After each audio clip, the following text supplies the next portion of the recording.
आज केवळ मी आपलं अभिनंदन नाही करत आहे, तर देशातल्या तमाम देशभक्तांना अभिवादन करत आहे। तसं पाहिलं तर आज कोणती निवडणूक कोणी जिंकलेली नाही,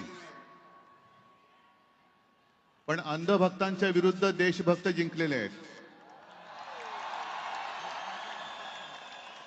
आणि ही संघर्षाची सुरुवात झालेली आहे।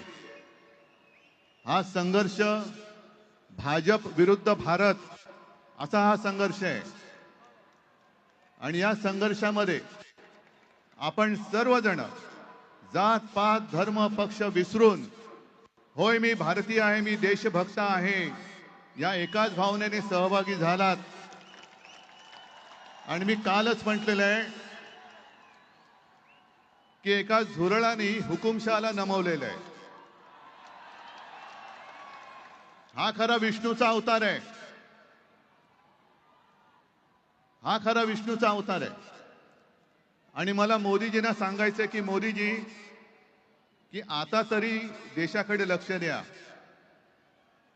हे तुमचे मंत्री त्यांचं काम सोडून पक्ष फोडण्यामध्ये बिझी आहेत, त्यांना म्हणा आता देशाचं काम करा।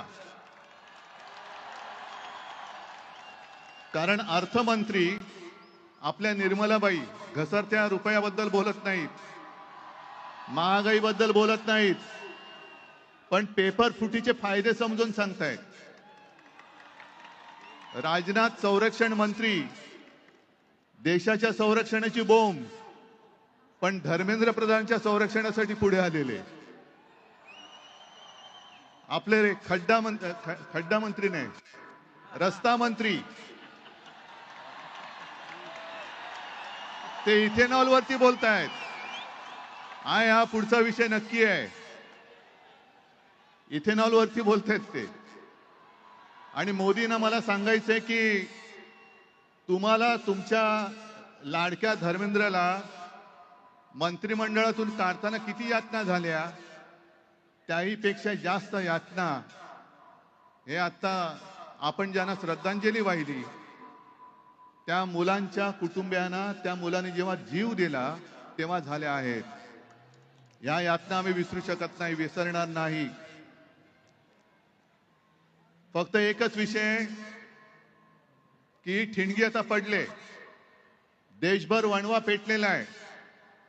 लगेच आम्हाला विचारतात काय हो निवडणुकीला 3 वर्ष। मला असं वाटतं की हाच महाराष्ट्रामधला आणि दिल्लीमधला फरक आहे की महाराष्ट्राचे पोलीस आमचे कसे आहेत आणि दिल्लीचे पोलीस कसे आहेत हे आता जगाला कळलं। त्यामुळे पोलीस संपूर्ण यंत्रणेचे आम्ही आभार मानतोय। धन्यवाद।